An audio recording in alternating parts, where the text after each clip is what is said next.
Assalamualaikum warahmatullahi wabarakatuh.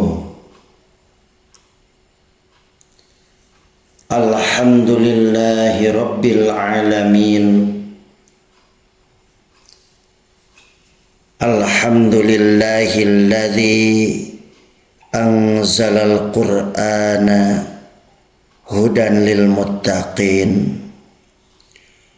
Wassalatu wassalamu ala ashrafil anbiya'i wal mursalin wa ala alihi wa ashabihi ajma'in, amma ba'du.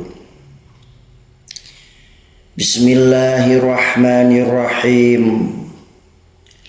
Rabbi shrah li sadri wa yassir li amri wahlul 'uqdatam min lisani yafqahu qawli.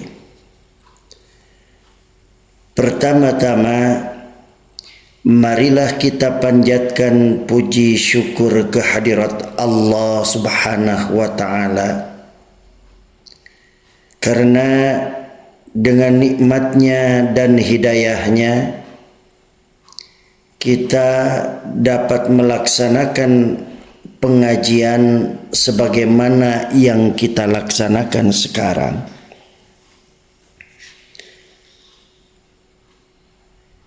Yang kedua, sholawat dan salam semoga senantiasa tercurah kepada Nabi kita, Nabi besar Muhammad sallallahu alaihi wasallam, yang telah menyampaikan agama yang sempurna ini kepada umat manusia. Kita berharap semoga kita termasuk ke dalam golongan orang-orang yang selalu berpegang teguh dengan ajaran beliau sehingga ajal menjemput. Saudara-saudara kaum muslimin wal muslimat rahimakumullah. Suatu hari Nafi bin Abdul Haris bertemu dengan Amirul Mukminin Umar bin Khattab radhiyallahu anhu di daerah Uspan. Saat itu Umar bin Khattab tengah mempercayakan kepemimpinannya di Mekah kepada Nafi'.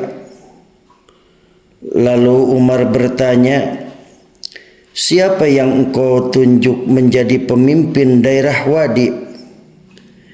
Nafi' menjawab, "Ibnu Abza." Umar bertanya lagi, "Siapa hai Nafi' Ibnu Abza itu?" Nabi menjawab, "Seorang bekas budak dari budak-budak kami yang telah dimerdekakan."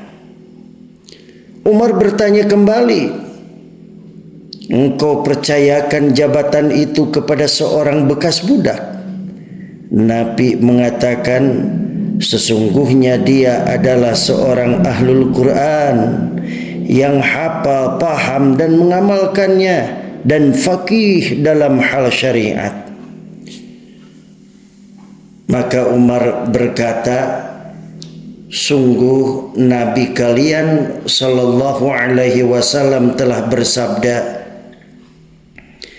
Innallaha yarfa'u bihadzal kitabi aqwaman wa yad'u bihi akharin." Sesungguhnya Allah mengangkat derajat sebagian manusia dengan Al-Quran dan merendahkan sebagian yang lain dengan Al-Quran. Hadis riwayat Muslim. Begitulah pandangan orang beriman terhadap Al-Quran. Ia merupakan tolak ukur kemuliaan. Al-Quran bukanlah bacaan biasa. Ia adalah barometer manusia itu mulia atau hina. Mulialah orang yang memuliakan Al-Quran dan hinalah orang yang meremehkan Al-Quran. Al-Quran adalah barometer baik dan buruk. Al-Quran adalah barometer pemisah antara yang benar dan yang salah. Dan Al-Quran juga sebagai pembeda yang adil dan yang zalim. Sebagai pembeda yang mukmin dan yang kafir. Allah Subhanahu wa taala telah berfirman, sesungguhnya Al-Quran itu benar-benar firman yang memisahkan antara yang hak dan yang batil, dan sekali-kali bukanlah dia senda gurau. Al-Quran surat At-Tariq ayat 13 dan 14. Saudara-saudara kaum muslimin wal muslimat rahimakumullah. Al-Quran tidaklah seperti yang dituduhkan oleh orang-orang kafir. Bukanlah gurauan atau mitos sebagaimana klaim mereka. Al-Quran adalah kalamullah yang diturunkan sebagai pembeda antara kebenaran dan kebatilan. Di dalamnya termuat kaidah dan risalah serta ajaran yang mengajak kepada kebenaran serta konsekuensinya. Juga memuat rambu-rambu dan batas-batas yang menyelamatkan manusia dari kerugian abadi dan kesengsaraannya. Saudara-saudara kaum muslimin wal muslimat rahimakumullah. Orang-orang kafir di zaman turunnya Al-Quran pun tak mampu menyembunyikan kekagumannya terhadap Al-Quran. Bahkan tak mampu menemukan celah kekurangannya. Ibnu Abbas mengisahkan bahwa suatu hari Walid bin Mughirah, sang pujangga Arab pakar dalam syair dan bahasa Arab, menemui Rasulullah sallallahu alaihi wasallam. Kemudian Rasulullah membacakan Al-Quran kepadanya. Al-Quran itu melembutkan kekufuran Al-Walid hingga kabar itu sampai ke telinga Abu Jahal, tokoh kafir Quraisy yang juga saudaranya. Ia pun datang menemui Al-Walid. Abu Jahal mengatakan, "Wahai paman, sesungguhnya kaummu ingin mengumpulkan harta untukmu." "Untuk apa?" tanya Al-Walid. "Untukmu, karena engkau datang menemui Muhammad yang menentang ajaran nenek moyang kita." Al-Walid bin Al-Mughirah menanggapi, "Orang-orang Quraisy tahu kalau aku termasuk yang paling kaya di antara mereka." Abu Jahal ingin memastikan bahwa Al-Walid masih di pihaknya. Ia berkata, "Ucapkanlah, hai Walid, suatu perkataan yang menunjukkan kalau engkau mengingkari Al-Quran atau engkau membencinya." Al-Walid mengatakan, "Lalu apa yang harus saya katakan? Demi Allah, tidak ada di antara kalian orang yang lebih memahami syair Arab daripada aku. Tidak juga pengetahuan tentang razaz dan qasidahnya. Bahkan tentang syair jin yang mengungkuli diriku. Tapi apa yang diucapkan Muhammad itu berbeda dengan itu semua. Demi Allah, apa yang ia ucapkan itu serasa manis, nikmat merasuk jiwa. Bagian atasnya berbuah sedang bagian bawahnya begitu subur. Perkataannya begitu tinggi dan tidak ada yang mengunggulinya serta menghantam apa yang ada di bawahnya. Abu Jahal terus mendesak Al-Walid dan berkata, kaummu tidak akan ridha kepadamu sampai engkau mengatakan sesuatu yang buruk tentang Al-Quran itu. Kekhawatiran jatuh di mata kaumnya menjadikan Al-Walid mengingkari nurani dan pengetahuannya sendiri. Ia pun mengatakan bahwa Al-Quran itu adalah sihrun yu'sar, sihir yang dipelajari. Saudara-saudara, Allah juga menantang semua jin dan manusia dengan semua level kepandaiannya untuk membuat yang semisal Al-Quran. Dan Allah telah memvonis bahwa mereka tak akan mampu.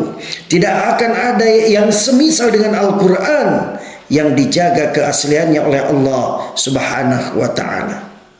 Allah Subhanahu wa ta'ala berfirman, inna nahnu nazzalna dzikra wa inna lahu lahafizun. Sesungguhnya kamilah yang menurunkan Al-Quran dan sesungguhnya kami pula yang benar-benar memeliharanya. Al-Quran surat Al-Hijr ayat 9. Bacaan mana pula yang bernilai pahala per huruf bagi pembacanya?